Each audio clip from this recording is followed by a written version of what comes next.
No sertão da Paraíba, em 1910, onde o sol castiga a terra rachada e a lei é ditada pelo cano do rifle, uma história de vingança silenciosa começou a ser tecida com os fios da dor e da poeira. O nome da dinastia Sampaio era sinônimo de poder, uma força que parecia tão eterna quanto a própria seca. Mas eles cometeram um erro fatal ao subestimar a mulher que deixaram viva. Esta é a crônica de como a fraqueza se tornou a arma mais letal. Por isso, continue assistindo. Aproveite e se inscreva para não perder o desenrolar de outras histórias como esta. E não se esqueça de comentar de onde você está ouvindo o eco desta saga que o tempo tentou apagar. Aquele era um mundo de silêncios pesados e sons ásperos. O cheiro de mandacaru misturado à poeira vermelha impregnava o ar, enquanto o zumbido incessante dos insetos era a trilha sonora de uma vida de resignação. Politicamente, a República Velha era apenas um nome distante no Rio de Janeiro. Ali, na Caatinga, o único governo era o do coronel, dono da terra, da água e dos destinos. A justiça não era cega, ela tinha os olhos atentos e cruéis de Aníbal Sampaio. Um homem cuja vontade era a única lei e cuja benevolência era uma moeda rara, paga com submissão absoluta. Nesse cenário de poder incontestável, vivia Damião, um pequeno proprietário de terras cuja única riqueza era a coragem e um poço de água perene, uma joia rara naquela imensidão árida. Ao seu lado, Ana de Lourdes, sua esposa, uma mulher de 30 anos cuja inteligência era afiada como a ponta de uma peixeira, embora ela a mantivesse velada sob um véu de simplicidade. A recusa de Damião em ceder seu poço ao coronel Aníbal Sampaio não foi um ato de imprudência, mas uma declaração de que sua dignidade não estava à venda. Uma afronta que o coronel não poderia perdoar. A resposta de Aníbal Sampaio foi rápida e brutal, um espetáculo de poder para reafirmar seu domínio. Seus capangas, liderados por seu filho impulsivo, Neco, arrancaram Damião de sua casa sob o olhar impotente de Ana. Ela foi forçada a assistir enquanto seu marido era amarrado e arrastado pela poeira, o som do riso dos homens ecoando como o prenúncio de uma tragédia inevitável. Cada grão de areia que se levantava parecia se alojar em sua alma, cimentando o ódio que começava a florescer no lugar do medo. Mas a humilhação era apenas o prólogo de uma crueldade ainda maior. Dias depois, o corpo de Damião foi encontrado pendurado em uma umburana, a corda no pescoço e a dignidade roubada. A versão oficial, sussurrada pelos homens do coronel e confirmada pelo silêncio medroso do povoado, foi suicídio. Um exemplo claro do que acontecia a quem ousava desafiar a vontade do Sampaio. Neco, o filho do coronel, observou a cena com um orgulho doentio, buscando nos olhos do pai a aprovação que tanto desejava. A terra de Damião foi anexada à vasta fazenda do Sampaio, e Ana foi deixada com nada além do vestido preto no corpo e uma memória manchada de sangue. Na solidão de sua casa vazia, o luto de Ana não se dissolveu em lágrimas. Ele se solidificou, transformando-se em um bloco de gelo frio e cortante em seu peito. A dor era imensa, mas a clareza que ela trouxe era ainda maior. Ela entendeu que a morte do coronel seria pouco, um fim rápido para um sofrimento que merecia ser eterno. Sua vingança não seria um ato de paixão, mas uma obra de demolição calculada. Ela não queria apenas matar um homem, queria apagar seu nome da terra, destruir seu legado, fazer com que a dinastia Sampaio implodisse de dentro para fora. Com o rosto coberto pelo véu do luto, Ana de Lourdes caminhou em direção à pequena igreja do vilarejo. Sua aparência era a de uma mulher quebrada, inofensiva, uma viúva buscando consolo na fé. Ninguém poderia imaginar a tempestade que se formava por trás de seus olhos baixos. Cada passo na poeira vermelha era um juramento silencioso. Ela usaria a piedade que inspirava como um disfarce, sua suposta fragilidade como uma chave para entrar na fortaleza de seus inimigos. A primeira peça de seu plano meticuloso estava prestes a ser movida, e a casa grande do Sampaio, sem saber, acabava de acolher a semente de sua própria destruição. Antes da vingança ser a única colheita em sua alma, Ana de Lourdes conheceu um tempo em que a esperança brotava como a flor do mandacaru, depois de uma chuva rara e improvável. Ela e Damião não herdaram terras nem sobrenomes. Eles construíram seu mundo com as próprias mãos, a partir do pó e da teimosia. O sonho deles era simples e, por isso mesmo, perigoso naquele sertão de ambições desmedidas. Um pedaço de chão para chamar de seu, onde a única lei fosse a do trabalho honesto e a única dívida fosse a gratidão mútua. Cada pedra removida do terreno, cada toco de aroeira arrancado com a força dos braços, era um verso na canção silenciosa de sua liberdade.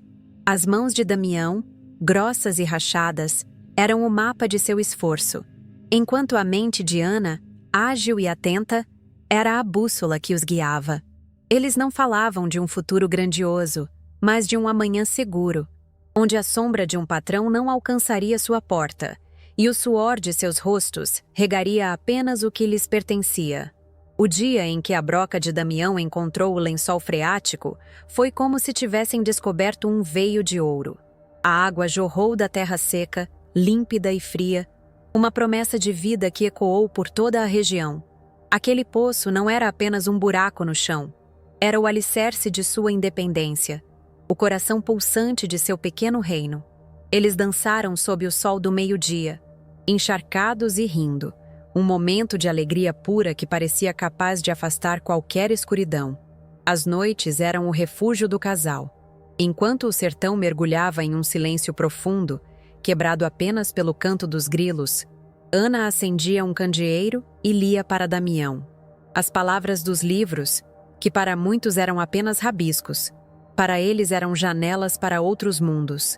Ele ouvia, fascinado, a mão calejada repousando sobre a dela. A admiração em seus olhos era mais eloquente do que qualquer poema que ela pudesse ler. Era ali, na intimidade daquela casa de taipa, que suas almas verdadeiramente se encontravam. As celebrações eram raras e modestas, mas repletas de significado. No aniversário de Damião, Ana conseguiu um pouco de milho para fazer um bolo pequeno, adoçado com o mel que trocaram por algumas verduras.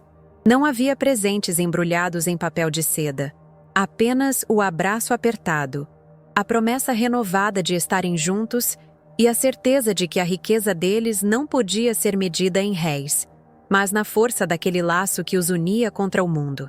Mas a felicidade no sertão dos coronéis era uma planta frágil, que crescia sob a sombra constante de uma árvore venenosa. O nome Sampaio era sussurrado com uma mistura de medo e reverência, uma força da natureza que podia trazer a chuva ou a desgraça. Mesmo em seu pequeno paraíso, Ana e Damião sentiam o peso daquele poder, a certeza incômoda de que sua paz dependia da indiferença de um homem que se considerava dono de tudo o que o sol tocava. Damião, contudo, carregava em seu peito uma coragem que beirava a insensatez. Ele olhava para o seu poço e via mais do que água. Via a materialização de sua dignidade. Prometeu a Ana, sob um céu coalhado de estrelas, que enquanto ele vivesse, nenhum homem, por mais poderoso que fosse, beberia daquela água pela força.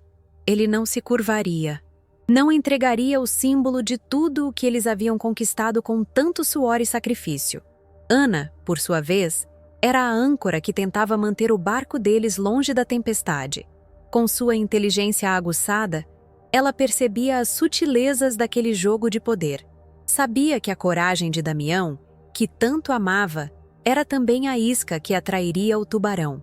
Ela tentava com conversas mansas, com olhares de súplica, mostrar-lhe que às vezes a sabedoria não está em enfrentar a onda, mas em saber desviar dela para não naufragar. Quando a grande seca de 1908 castigou a terra, o poço deles se tornou uma bênção para a vizinhança. Damião, de coração generoso, nunca negou um balde de água a quem pedia. Essa pequena comunidade que se formou em torno de sua propriedade, unida pela gratidão, foi vista pelo coronel Aníbal não como um ato de caridade, mas como a criação de um poder paralelo, um desafio silencioso à sua soberania absoluta sobre a vida e a morte na região. Não demorou para que os homens do coronel aparecessem. Chegaram a cavalo, levantando poeira e arrogância, com um sorriso falso nos lábios e a crueldade nos olhos. A oferta pela terra foi feita em tom amigável, mas cada palavra era uma ameaça velada. Eles não estavam ali para negociar, estavam ali para avisar. O ar ficou pesado e o som dos insetos pareceu cessar, como se a própria natureza prendesse a respiração diante da tensão. A recusa de Damião foi calma, mas firme como a rocha sob seus pés. Ele agradeceu a oferta e disse que aquela terra não tinha preço, pois continha a história de sua vida. Nos olhos dos capangas, Ana viu a surpresa se transformar em desprezo. Eles não estavam acostumados à negativa, não entendiam a linguagem da dignidade. Partiram deixando para trás um silêncio que era mais assustador do que qualquer grito. A partir daquele dia, a vida deles se transformou em uma guerra não declarada. O gado do Sampaio invadia a roça durante a noite, pisoteando as plantações com uma precisão deliberada. O comerciante do vilarejo, antes cordial, passou a negar-lhes crédito, os olhos baixos de quem obedece a uma ordem superior. O isolamento era a primeira muralha da prisão que o coronel construía ao redor deles, tijolo por tijolo. Em uma noite de desespero, vendo o milho destruído e o medo crescendo nos olhos do marido, Ana implorou para que cedessem. Não era por covardia, mas por um amor tão profundo que a ideia de perdê-lo era mais aterrorizante do que perder a própria terra. A discussão foi a única que tiveram em anos de união, um choque doloroso entre o pragmatismo dela e o orgulho inflexível dele. Ele a segurou pelos ombros, o rosto marcado pela angústia, e repetiu sua promessa. Disse que ceder seria morrer por dentro. Seria trair tudo o que eles eram. Jurou que preferia enfrentar o próprio diabo a viver como um escravo na terra que ele mesmo amansou. Naquele momento, Ana compreendeu que o destino deles estava selado. A coragem de Damião era sua maior virtude e sua sentença de morte. Essa lembrança era a mais dolorosa de todas, pois nela residia a semente da tragédia. Cada detalhe daquele passado feliz era agora uma faca que se cravava em seu coração. Se você já lutou por um sonho que parecia impossível, sabe o valor de cada pequena vitória. Imagine ver tudo isso arrancado de você pela mais pura brutalidade. Continue assistindo para ver como essa dor foi transformada na mais fria e calculada das armas. Os dias que se seguiram foram de uma calmaria sinistra. Damião passou a dormir pouco, a espingarda sempre ao alcance da mão. Ele vigiava o horizonte como se pudesse ver a maldade se aproximando. Uma mancha escura no céu azul da Caatinga. O riso dele se tornou raro, substituído por um silêncio pesado. O silêncio de um homem que sabe que está caminhando em direção ao seu fim. A última refeição que compartilharam em paz foi sob a sombra da grande umburana que ficava na divisa de suas terras. O sol se punha, pintando o céu com tons de laranja e roxo. Damião falou sobre o futuro, sobre os filhos que ainda teriam, sobre a vida que floresceria junto com a água de seu poço. Era um delírio de esperança, uma oração desesperada contra o destino que já batia à sua porta.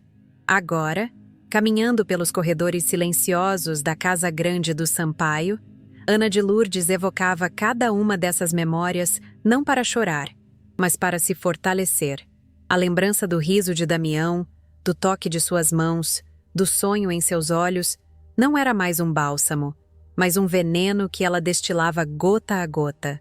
Cada momento de felicidade roubado era um tijolo a menos na fundação da dinastia que ela jurou reduzir a pó e cinzas. A casa grande dos Sampaio respirava um ar pesado de poder e silêncio. Um silêncio que Ana de Lourdes aprendeu a ler como um livro aberto. Cada rangido do assoalho, cada olhar trocado entre os agregados, cada suspiro da esposa do coronel, Dona Estela, era uma palavra em um dialeto de medo e segredos. Ana, com sua postura de viúva devota, movia-se por aqueles corredores como um fantasma, sua presença tão discreta que logo se tornou invisível. E era exatamente nessa invisibilidade que seu poder florescia, regado pelo ódio que mantinha guardado no fundo da alma. Sua primeira semente de discórdia foi plantada com a delicadeza de quem cuida de uma orquídea rara. Em uma tarde quente, enquanto ajudava Dona Estela a bordar, Ana deixou escapar, como um lamento, sua preocupação com as más companhias que o jovem Neco mantinha no povoado. Falou de noitadas, de cheiro de cachaça e de um perfume barato de mulher que não pertencia à casa. Tudo dito com a voz embargada de quem teme pela alma de um bom rapaz. Uma preocupação que soava genuína e piedosa. Dona Estela, uma mulher que vivia à sombra do marido e idolatrava o filho, sentiu a primeira pontada de dúvida. A imagem de seu Neco, seu herdeiro, manchada por fofocas de bordel, era uma afronta. Ana não precisou dizer mais nada. A semente estava no solo fértil da vaidade e do orgulho materno. A patroa começou a observar o filho com outros olhos, olhos que agora procuravam por falhas, por mentiras, por qualquer sinal da desonra sussurrada pela viúva. Com a desconfiança crescendo no coração da matriarca, Ana voltou sua atenção para o alvo principal daquela etapa, o impulsivo Neco. Ela o encontrava nos pátios, sempre tratando-o com uma reverência que massageava seu ego inflado. Em uma dessas conversas, fingindo ingenuidade, ela comentou como o capataz Vicente parecia ter a confiança cega do coronel Aníbal. Uma confiança que, segundo ela, nem mesmo um filho de sangue parecia desfrutar. Cada palavra era uma gota de veneno em um copo de água. Neco, cujo maior anseio era a aprovação paterna, sentiu a ferroada daquela observação. Ele via a si mesmo como o sucessor natural, o braço direito do pai, mas a ideia de ser preterido por um mero capataz acendeu uma fogueira de ressentimento em seu peito. A admiração que tinha pelo pai começou a ser corroída pela inveja e pela suspeita, transformando a lealdade filial em uma competição perigosa pelo poder e pelo respeito que ele acreditava merecer por direito de nascença. A raiva de Neco precisava de um catalisador, e Ana sabia exatamente onde encontrá-lo. As escapadas noturnas do herdeiro não eram apenas para festas e mulheres. Com a ajuda de alguns capangas desleais, ele desviava parte do gado da fazenda para vendê-lo em feiras distantes. Um pequeno império clandestino para financiar seus próprios vícios e provar a si mesmo que era mais esperto que o pai. Ana apenas observou, pacientemente, de longe. Ela passou noites em claro, não mais chorando por Damião, mas mapeando os movimentos da quadrilha de Neco. Escondida na escuridão, ela contava as reses que saíam furtivamente do pasto, anotava os dias, as luas, os nomes dos homens envolvidos. Sua mente, antes ocupada com leituras e sonhos, agora era uma máquina de calcular riscos e oportunidades. Uma arma forjada na solidão e na dor da perda. A prova de que precisava veio em uma noite de lua nova, quando um dos vaqueiros de Neco, bêbado, se gabou no vilarejo sobre a esperteza do coronelzinho. O homem falou mais do que devia, entregando detalhes da operação. Ana, que estava na igreja para a novena, ouviu tudo. Seus lábios esboçaram uma prece de agradecimento, mas seus olhos brilhavam com o fogo do inferno que ela estava prestes a invocar sobre aquela família. Com a informação em mãos, o próximo passo exigia uma precisão cirúrgica. Ana não poderia ser a fonte da denúncia. Usando o papel de uma velha novena e a tinta feita de fuligem e água, ela redigiu uma carta anônima. A caligrafia era tosca, a de um homem do campo, um agregado supostamente leal que temia se identificar. A carta não acusava, apenas alertava o coronel sobre as raposas que comiam em seu galinheiro.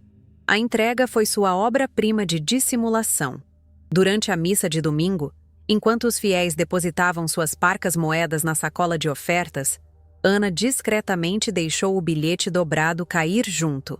Sabia que o padre Inácio, em sua subserviência ao coronel, entregaria qualquer correspondência suspeita diretamente nas mãos de Aníbal Sampaio, o verdadeiro deus daquela terra. O padre, sem saber, acabava de se tornar o mensageiro da desgraça. O coronel Aníbal leu a carta em seu escritório, a sala onde seu poder era absoluto. A A princípio, desdenhou do aviso, tratando-o como a inveja de algum Zé Ninguém. Mas a semente da dúvida, uma vez plantada, é uma praga difícil de arrancar. Ele começou a observar, a contar seu gado com mais atenção, a notar as ausências noturnas do filho. A desconfiança transformou-se em certeza, e a certeza em uma fúria gelada. A humilhação de Neco não aconteceu a portas fechadas. Foi um espetáculo. Durante o almoço de domingo, com a família e os principais capangas reunidos, Aníbal atirou a carta sobre a mesa. A acusação foi feita em voz baixa, mas cada palavra cortava como vidro. Ele não chamou o filho de ladrão. Usou um termo pior. Chamou-o de indigno. Um verme que roía o próprio nome que carregava. Neco, pego de surpresa, gaguejou, negou, mas seu rosto pálido era uma confissão. O coronel se levantou, e o tapa que desferiu no rosto do filho ecoou pela sala. Um som que selou a fratura entre eles para sempre. A bofetada não doeu tanto quanto as palavras que vieram depois, quando Aníbal declarou na frente de todos que Neco nunca seria metade do homem que ele era. A relação entre pai e filho estava morta e enterrada sob o peso daquela vergonha. Você resistiria a essa pressão? A ser publicamente despojado de sua honra pela pessoa cujo respeito você mais deseja no mundo? A alma de Neco se partiu naquele instante, e o amor que sentia pelo pai foi substituído por um ódio profundo e perigoso. Um ódio que Ana de Lourdes saberia como alimentar e usar a seu favor. A primeira grande muralha da Fortaleza Sampaio havia desmoronado. Com o herdeiro neutralizado pelo rancor, Ana precisava de uma nova arma. Uma que pudesse abalar as fundações daquele império. Ela encontrou essa arma na pessoa mais improvável. Luzia, a agregada silenciosa que servia a família há décadas. Luzia era um poço de segredos. E o maior deles era o ódio que nutria por Neco, que em um acesso de raiva bêbada havia causado a morte de seu único filho anos atrás. Um acidente que todos foram forçados a esquecer. Ana se aproximou de Luzia não com perguntas, mas com cumplicidade. Compartilhou sua própria dor. A dor de uma mãe que nunca seria e a de uma viúva injustiçada. Na solidão da cozinha, à luz de um candeeiro, as duas mulheres teceram uma aliança frágil, unida pelo luto e pelo desejo de justiça. Foi então que Luzia revelou o segredo mais sombrio do Sampaio. O título de posse original daquelas terras era uma farsa. Uma grilagem manchada com o sangue da família que era a verdadeira dona. O documento que provava o crime, sussurrou Luzia, estava escondido em um fundo falso no escritório do coronel. Ana sentiu o coração acelerar. Aquela era a chave para a destruição total. Continue assistindo para descobrir como um simples pedaço de papel pode derrubar um império. Aproveite e se inscreva para não perder nenhuma de nossas histórias. E comente se você acredita que a lealdade comprada pelo medo pode um dia ser verdadeira. Ana, contudo, sabia que roubar o documento seria um erro. Ela não queria apenas expor um crime. Queria que a própria estrutura de poder do Sampaio se devorasse. Sua próxima jogada era direcionada a Vicente, o capataz leal. Ela plantou a semente da insegurança, insinuando que, após a traição de Neco, o coronel não confiava mais em ninguém e planejava trazer um parente distante para assumir o comando da fazenda. Vicente, um homem cuja vida inteira fora dedicada a servir Aníbal Sampaio, sentiu o chão desaparecer sob seus pés. Sua lealdade era sua única moeda, e a ideia de ser descartado como uma ferramenta velha era mais aterrorizante do que qualquer ameaça física. A dúvida sobre seu futuro o tornou vulnerável. Um cão de guarda que agora olhava para o próprio dono com desconfiança. Na calada da noite, Ana deu o cheque-mate. Ela encontrou Vicente perto dos estábulos e, com a voz carregada de uma falsa preocupação, contou-lhe sobre o documento, sobre a prova da grilagem. Ela não o incitou a agir, apenas disse que um homem com um segredo daqueles nas mãos jamais seria descartado. Ele se tornaria indispensável. Ela entregou-lhe a faca e o queijo. sabendo que a ambição e o medo fariam o resto. Enquanto a noite envolvia a casa grande em seu manto escuro, Ana de Lourdes observava da janela de seu pequeno quarto. Lá fora, a discórdia que ela plantara começava a germinar. Um filho humilhado, uma esposa desconfiada, um capataz traiçoeiro e uma criada sedenta por vingança. As peças de seu tabuleiro estavam perfeitamente posicionadas. O fogo que destruiria a dinastia Sampaio ainda não havia sido aceso. Mas a lenha já estava seca e empilhada, esperando apenas a faísca final. A noite de São João explodiu em cores e sons na fazenda dos Sampaio. Uma celebração forçada para exibir um poder que já começava a apodrecer por dentro. Fogueiras altas lançavam faíscas que dançavam com as estrelas, enquanto o som da sanfona e da zabumba ditava o ritmo dos pés que arrastavam na terra batida. O cheiro de milho assado e quentão misturava-se ao ar seco do sertão, criando uma falsa atmosfera de alegria, uma máscara sobre o rosto do medo que governava aquelas paragens. Era o palco perfeito para o ato final, um espetáculo de fogo e ruína que ninguém ali poderia prever. Ana de Lourdes movia-se entre os convidados como um espectro vestido de luto, seu silêncio um contraponto à algazarra da festa. Seus olhos não viam as danças nem as comidas. Eles caçavam, procurando a peça final de seu quebra-cabeça. Encontrou Neco perto do curral, a garrafa de cachaça na mão e o rosto contorcido por uma raiva bêbada e impotente. Ele era o pavio, e ela, a faísca. A humilhação pública que ela orquestrara o havia transformado em um animal ferido, perigoso e previsível, pronto para atacar a própria mão que o criou. Com a delicadeza de uma serpente, ela se aproximou. Sua voz era um sussurro de consolo falso, envenenado com a sugestão certa.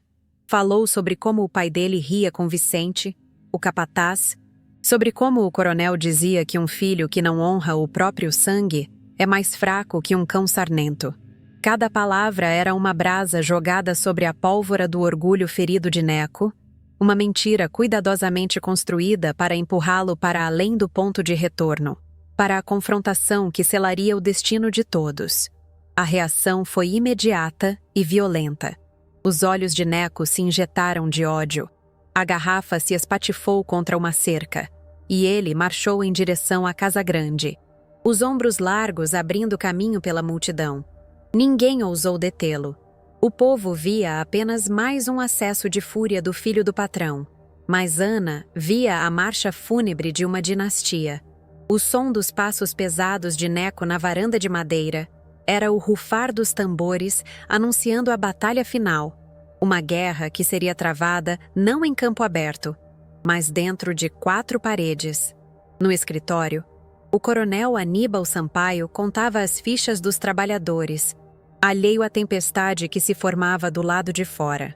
A porta se abriu com um estrondo, e a figura de seu filho, cambaleante de raiva e álcool, preencheu o umbral. O ar ficou pesado, carregado de anos de ressentimento, de desprezo e de uma busca desesperada por uma aprovação que nunca viria. A festa lá fora pareceu silenciar, como se o mundo prendesse a respiração para ouvir o que viria a seguir. A discussão começou como um trovão distante e rapidamente se tornou uma tempestade. Acusações voaram como estilhaços. Neco gritou sobre a humilhação, sobre ser tratado como um nada. Aníbal respondeu com a frieza de uma lâmina, chamando-o de ladrão, de fraco, de uma decepção que manchava o nome Sampaio. As palavras eram mais cruéis que qualquer surra, arrancando as últimas camadas de respeito que ainda poderiam existir entre pai e filho. Do lado de fora, na penumbra da varanda, Vicente observava a cena.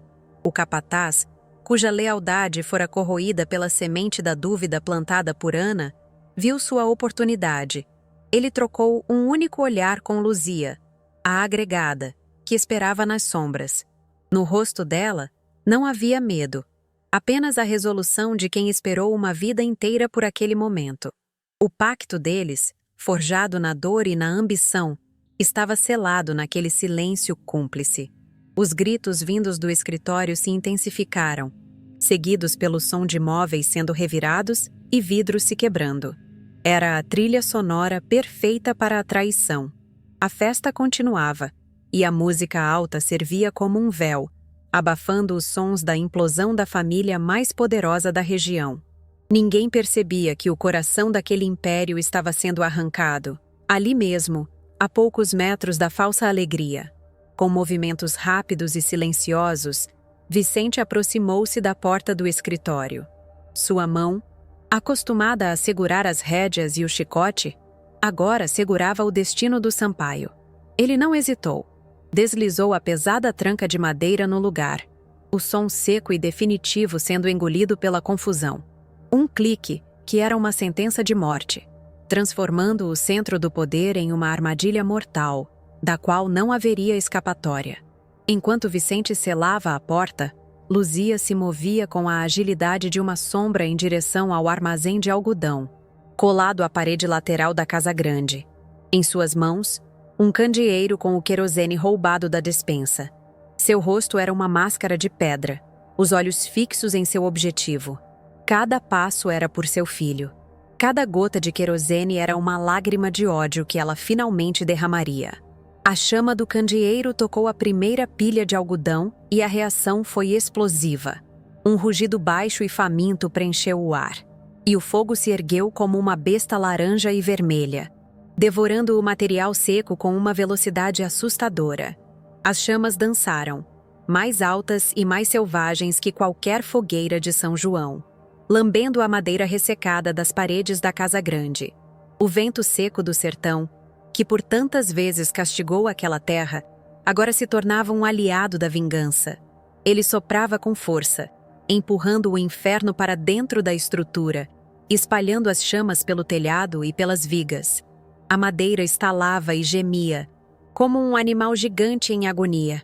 O calor se tornou insuportável, e a noite se fez dia sob o brilho sinistro do incêndio.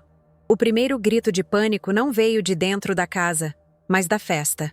Alguém apontou, a música parou abruptamente, e a sanfona deu seu último suspiro melancólico. A multidão, antes embriagada de festa, agora estava sóbria de terror. O pânico se instalou, uma onda de corpos correndo em todas as direções, enquanto o fogo, indiferente, continuava sua ascensão implacável. De uma colina distante, Ana de Lourdes assistia a tudo. O fogo refletia em seus olhos, mas dentro dela havia apenas um vazio gelado. Ela via o símbolo do poder que destruiu sua vida ser consumido. Ouvia os gritos distantes de pânico e dor, e não sentia nada. Era o fim. A catarse não era alegria, era silêncio.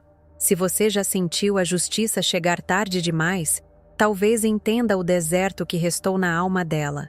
Lá dentro, no escritório transformado em forno, o ódio entre pai e filho se dissolveu em um terror compartilhado. O calor, a fumaça, a certeza da morte. Eles esmurravam a porta trancada, gritando por um socorro que não viria. Inimigos até o fim, foram unidos na morte pelo mesmo fogo que representava a arrogância e a crueldade com que viveram suas vidas. A casa grande do Sampaio, com seu telhado imponente e suas paredes grossas, desabou sobre si mesma em uma chuva de brasas e fumaça negra.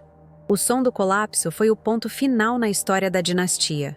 O poder deles, que parecia tão sólido quanto a terra, revelou-se tão frágil quanto madeira seca diante da chama paciente da vingança. Enquanto a multidão se aglomerava, impotente, observando as ruínas fumegantes, Vicente e Luzia se misturaram à confusão, seus rostos impassíveis, seus segredos seguros nas cinzas.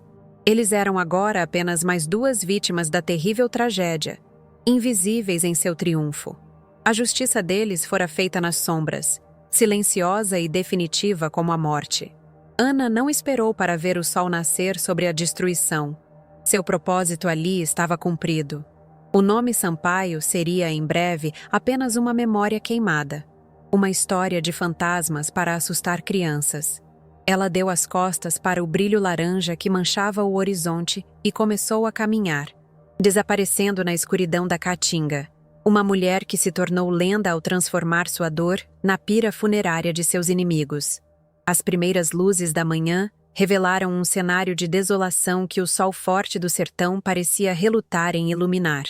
Onde antes se erguia a imponente Casa Grande dos Sampaio, agora restava apenas um esqueleto enegrecido de vigas carbonizadas e paredes desmoronadas, de onde subia uma fumaça preguiçosa e cinzenta com o cheiro acre da ruína.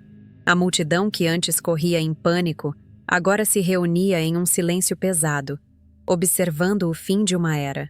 Ninguém chorava pelos mortos. O sentimento geral não era de luto, mas de um medo atônito diante do vácuo de poder que se abria como uma ferida na terra seca. Um vazio que logo seria disputado por outros abutres. Longe dali, Ana de Lourdes não olhou para trás. Cada passo que a afastava daquele inferno era um passo em direção a um nada absoluto. O brilho do fogo em seus olhos se apagara, deixando um deserto em sua alma. A vingança, que fora seu único alimento, seu único ar por tanto tempo, agora estava consumada, e a fome que restou era de um tipo que nenhuma comida poderia saciar. Ela não era mais a esposa de Damião, nem a viúva do fogo. Era apenas uma mulher sem nome e sem destino, caminhando para dentro da caatinga como se buscasse ser engolida pela paisagem, dissolvendo-se na poeira vermelha da qual viera. A história daquela noite se espalhou mais rápido que o fogo. A versão oficial, costurada às pressas pelo padre e pelo delegado, falava de um acidente, uma briga de família que terminou em tragédia. Mas o povo do sertão, acostumado a ler as entrelinhas do silêncio, sabia a verdade. Eles se lembravam da chegada da viúva silenciosa, das rachaduras que começaram a aparecer na fortaleza do Sampaio, da precisão cirúrgica daquele incêndio. Nas rodas de conversa, ao pé das fogueiras, nasceu a lenda da Viúva do Fogo, um conto sussurrado com uma mistura de pavor e admiração sobre a mulher que usou a própria dor como arma. Com o passar dos anos, o nome Sampaio se desfez como fumaça, exatamente como Ana planejara. As ruínas da fazenda tornaram-se um lugar amaldiçoado, um monumento silencioso à arrogância, onde se dizia que os gritos do coronel e de seu filho ainda podiam ser ouvidos em noites de vento forte. A história de Ana de Lourdes atravessou gerações, não como um registro histórico, mas como um mito, um aviso poderoso de que nenhum poder é absoluto e que a justiça, por vezes, encontra seus caminhos mais sombrios e inesperados através das mãos daqueles que o mundo considera fracos e insignificantes. O legado de seu ato não foi a paz. A terra continuou a ser um lugar de luta e sofrimento, com novos coronéis subindo ao poder sobre as cinzas dos antigos. A vingança de Ana não curou o sertão, apenas amputou um de seus membros doentes. Sua vitória foi pessoal e terrível, uma aniquilação que a deixou tão vazia quanto a casa que ela destruiu. A marca que ela deixou na história não foi a de uma heroína, mas a de uma força da natureza, um lembrete eterno de que a dor, quando levada ao seu limite, pode se transformar em um poder de destruição absoluto e incontrolável. Ainda hoje, naquela região da Paraíba, quando uma injustiça parece grande demais para ser combatida, os mais velhos olham para o horizonte e se lembram da lenda.